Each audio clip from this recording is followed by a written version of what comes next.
नमस्कार दोस्तों, स्वागत है आप सभी का आपके अक्षर एकेडमी के ऑनलाइन प्लेटफॉर्म पर। तो जैसा कि आप लोगों को मालूम है कि उत्तराखंड अधीनस्थ सेवा चयन आयोग के द्वारा 15 जून 2026 को एक नई विज्ञप्ति जारी करी गई है, जिसमें अगर देखा जाए तो उत्तराखंड अधीनस्थ सेवा चयन आयोग के द्वारा जो है नैनीताल उत्तराखंड के अधीनस्थ न्यायालयों में यानी कि सिविल कोर्ट और जो फैमिली कोर्ट्स होते हैं उसमें ग्रुप सी की सीधी भर्ती निकाली गई है। कनिष्ठ सहायक की अगर हम बात करें तो कनिष्ठ सहायक की इसमें 259 पोस्ट होने वाली है, व्यक्तिगत सहायक की 139 पोस्ट होने वाली है। अगर हम बात करें तो टोटल जो है 398 पोस्ट आपकी इस पोस्ट पे होने वाली है। तो 398 पोस्ट पे आपकी जो है ये विज्ञप्ति आयोग के द्वारा जारी की गई है, जिसका प्रकाशन जो है 15 जून को हो चुका है। आवेदन प्रारंभ करने की जो तिथि है वो 22 जून है। ऑनलाइन आवेदन की अंतिम तिथि यानी कि फॉर्म फिल होंगे 22 जून से और लास्ट फॉर्म फिल होगा जो 6 जुलाई को होगा। If in case form fill करते समय आप लोगों से कोई मिस्टेक हो जाती है, कोई त्रुटि हो जाती है, तो उसमें संशोधन करने के लिए आयोग के द्वारा अपना वेब पोर्टल खोला जाता है। 8 जुलाई से 10 जुलाई तक यहाँ पे आयोग अपना पोर्टल खोलेगा और इसमें आप अपनी जो है त्रुटि को सॉल्व कर सकते हैं यानी संशोधन कर सकते हैं। और इसका जो रिटर्न टेस्ट है, लिखित प्रतियोगिता है, वो 23 अगस्त 2026 को होने वाली है। यहाँ पे आप लोग देख भी सकते हैं पदनाम, विभाग, वेतनमान और पदों की संख्या भी बताई गई है कि कनिष्ठ सहायक सिविल कोर्ट के लिए अगर देखा जाए तो सिविल कोर्ट के लिए 230 पोस्ट निकाली गई है, जिसमें वेतनमान आपका जो है 21,000 से 21,000 के लगभग रहेगा और पे लेवल 3 रहेगा इसमें, है ना। 3 पे स्केल जो है इसका 3 रहने वाला है। कनिष्ठ सहायक अगर फैमिली कोर्ट की बात करें तो फैमिली कोर्ट में भी सेम वही कंडीशन रहेगी, सेम वही जो है आपका पोस्ट रहने वाली है और वही सैलरी रहेगी। आंसुलिपिक ग्रेड व्यक्तिगत सहायक के लिए थोड़ा सा सैलरी इंक्रीज हो जाती है और ये लेवल 5 की जॉब है, तो इसमें 29,000 आपकी जो है यहाँ पे बेसिक पे रहने वाली है। और वही फैमिली कोर्ट की बात करें तो फैमिली कोर्ट में आपकी जो पे लेवल 7 हो जाएगा तो 44,000 के आसपास जो यहाँ पे आपकी सैलरी रहने वाली है, बेसिक सैलरी। तो यहाँ पे आप देख सकते हैं कि कनिष्ठ सहायक के कुटुंब न्यायालय में अगर 29 पोस्ट आई हैं, व्यक्तिगत सहायक के सिविल न्यायालयों में आपके 128 पोस्ट हैं, कुटुंब न्यायालय में आपके 111 पोस्ट रहने वाली है। तो टोटल अगर देखा जाए तो टोटल इसमें जो है 398 पोस्ट रहने वाली है आपकी। चलिए अब हम यहाँ पे बात कर सकते हैं कि फॉर्म किस तरीके से फिल होना है। तो फॉर्म आप फिल कर सकते हैं UK-SSC की अपनी ये ऑफिशियल वेबसाइट यहाँ पे दे रखी है, www.sssc.uk.gov। इन पे आप अपना फॉर्म फिल कर सकते हैं। और अगर आप आगे बात करें तो यहाँ पे जो है डिटेल में ये देख सकते हैं कि जनपद वार आपकी जो है यहाँ पे पदों का कोड जो है इस अकॉर्डिंग आप देख सकते हैं कि पद कितने हैं यहाँ पे। तो आप जिस कैटेगरी से बिलोंग करते हैं और जिस स्थान से आप लोग बिलोंग करते हैं आप लोग उस तरीके से इसको देख सकते हैं, राइट। और इसका जो है यहाँ पे पूरा जो ये PDF है इसको आप डिस्क्रिप्शन बॉक्स से भी डाउनलोड कर सकते हैं, मैं यहाँ पे डिस्क्रिप्शन बॉक्स में डाल दूंगी। चलिए तो फिलहाल हम बात करते हैं कनिष्ठ सहायक की। कनिष्ठ सहायक के लिए ये पोस्ट स्टार्टिंग की हम बात करें थे तो कनिष्ठ सहायक में, है ना। कनिष्ठ सहायक की बात करें तो सिविल न्यायालयों के लिए हम जो है यहाँ पे देखेंगे कि सिविल न्यायालय में आपकी क्या योग्यता रहने वाली है, क्या इसका एज लिमिट है और क्या इसकी सैलरी रहने वाली है। तो वेतनमान की बात करें तो वेतनमान आपका जो है 21,000 से 59,000 तक रहने वाला, तो लेवल 3 की पोस्ट होती है। उम्र की बात करें तो उम्र की बात है यहाँ पे तो आयु सीमा अगर 21 से 35 वर्ष यहाँ पे बोली गई, तो 21 से 35 वर्ष की अगर अंदर है तो आप इस फॉर्म को फिलअप कर सकते हैं। अगर हम इसमें एजुकेशन क्वालिफिकेशन की बात करें, शैक्षणिक अर्हता की बात करें तो यहाँ पे भारत में विधि द्वारा स्थापित किसी विश्वविद्यालय से स्नातक यानी कि आप किसी भी सब्जेक्ट से क्या हो सकते हैं, ग्रेजुएट हो सकते हैं।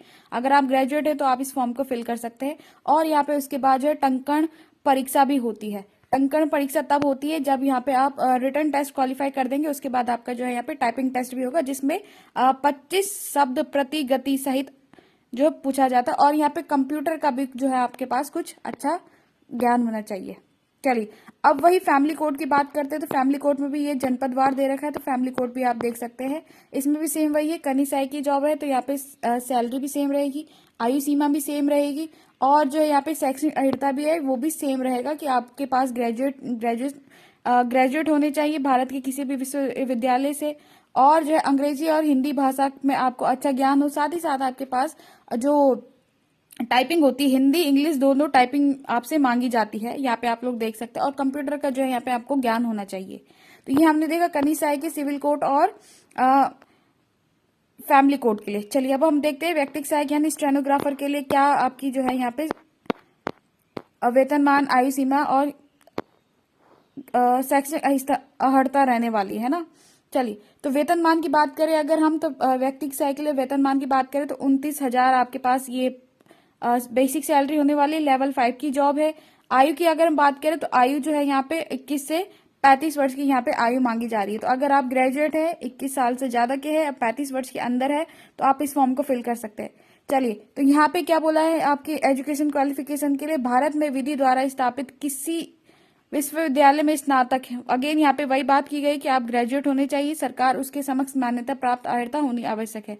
अंग्रेजी हिंदी भाषा में आपको अच्छा ज्ञान होना चाहिए। आशुलिपि यानी जो व्यक्तिगत सहायक के लिए जो स्टेनोग्राफी बोला जाता है, तो स्टेनोग्राफी के लिए क्या बोला है कि हिंदी आशुलेखन में न्यूनतम 80 शब्द प्रति मिनट और कंप्यूटर पर हिंदी टंकण के न्यूनतम 25 शब्द प्रति मिनट की गति होना आवश्यक है। यानी कि आपको 80 पर वर्ड तो स्टेनोग्राफी के लिए होने चाहिए, और जब आप टाइपिंग टेस्ट करेंगे तो 25 शब्द जो आपको प्रति मिनट यहाँ पे टाइप करने हैं। तो ये आपकी हिंदी के लिए दे रखा है।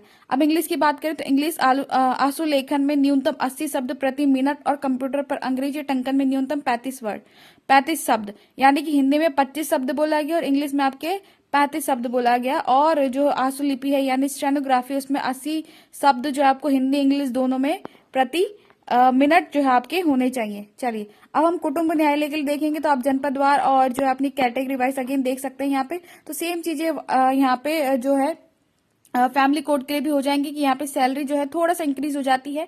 यहाँ पे लेवल 7 की जॉब रहने वाली है ये, और 44,000 आपकी बेसिक सैलरी स्टार्ट हो जाती है ना। और आयु सीमा की बात करें तो 21 वर्ष से लेके आपके 35 वर्ष तक आपकी आयु सीमा रहेगी। चलिए, अगेन यहाँ पे शैक्षणिक अर्हता की बात करें तो यहाँ पे विधि द्वारा किसी विश्वविद्यालय से स्नातक की उपाधि या सरकार के द्वारा उसके समक्ष मान्यता प्राप्त अर्हता होना आवश्यक है। हिंदी और अंग्रेजी भाषा में आपको अच्छा ज्ञान होना चाहिए। हिंदी आशुलेखन वही बात है यहाँ पे भी कि हिंदी और इंग्लिश के लिए आपके पास 80 प्रति शब्द जो है यहाँ पे स्टेनो के होने चाहिए, आशुलेखन के होने चाहिए, और 25 शब्द आपके हिंदी में होने चाहिए और 35 शब्द आपके इंग्लिश में होने चाहिए। तो यहाँ पे हमने देख लिया कि पदवार और जनपदवार और पद कैसे कैसे हैं और किस तरीके से उनकी आयु सीमा और बाकी की शैक्षणिक अर्हता भी मांगी गई है। चलिए, अब आगे देखते हैं इसके लिखित प्रतियोगिता है ना, क्योंकि अब आपके जो है 23 अगस्त को जो है यहाँ पे आयोग ने डेट भी दे दी है कि 23 अगस्त को आपको जो एग्जाम होने वाला है। अब इसमें हम देखते हैं कि जो नॉर्मल कनिष्ठ सहायक का पेपर होता है जिसमें 100 नंबर के क्वेश्चन पूछे जाते हैं, ये वो वाला नहीं है। ये जो है आपके कोर्ट के लिए पूछा जाता है, कोर्ट से संबंधित ये पोस्ट है। तो इसमें जो है आपका लगभग अगर हम बात करें तो उक्त पदों के चयन हेतु 140 अंकों की जो है एक वस्तुनिष्ठ प्रकार यानी कि ऑब्जेक्टिव टाइप की जो क्वेश्चंस होंगे उसमें दिए जाएंगे। लगभग 2.5 घंटे का ये पेपर होने वाला है आपका, जिसमें सामान्य ज्ञान, सामान्य अध्ययन से संबंधित प्रश्न पूछे जाएंगे। आशुलिपि परीक्षा 60 अंकों की होगी, यानी कि जब आप रिटन एग्जाम को क्वालिफाई करेंगे उसके बाद आप टंकण परीक्षा या फिर आशुलिपिक परीक्षा के लिए जो है एलिजिबल हो जाएंगे। अगर हम बात करें तो रिटन टेस्ट जब आप क्वालिफाई करेंगे, आपका मेरिट में नाम आएगा, तो उसके बाद आप जो है स्टेनोग्राफी और जो आपका टाइपिंग टेस्ट है वो होगा। उसके बाद आपके जो है यहाँ पे 60 मार्क्स की जो आपकी आशुलिपिक और टंकण परीक्षा होगी। तो यहाँ पे जो है जब वैकेंसी आएंगी, जब आपका फॉर्म फिल स्टार्ट होगा, तो तब वहां पे हम डिटेल में आपका जो सिलेबस है उसको भी ध्यान से देखेंगे, किस तरीके से जो है सिलेबस में आपके जो सब्जेक्ट्स हैं उसमें कितने कितने नंबर्स पूछे जाएंगे, कितने नंबर की उत्तराखंड होगी, कितने नंबर का जीएस होगा, किस तरीके से आपका हिंदी रहेगा, मैथ्स रीजनिंग रहेगा, ये सारी चीजें हम उसमें डिस्कस करेंगे। तो बाकी तो यहाँ पे इतना ही दिया गया है। यहाँ पे सिर्फ प्रकाशन हुआ आपके पोस्ट का कि जो पोस्ट है वो आने वाली है। बाकी 22 जून से आपकी जो है यहाँ पे फॉर्म फिलअप होंगे, तो वहां पे आपको डिटेल नोटिफिकेशन आ जाएगा जिसमें आपको पता चल जाएगा कि आपके सिलेबस क्या क्या रहने वाला है। ठीक है, तो आज के लिए इतना ही करते हैं, बाकी मिलते हैं आपसे नेक्स्ट वीडियो में।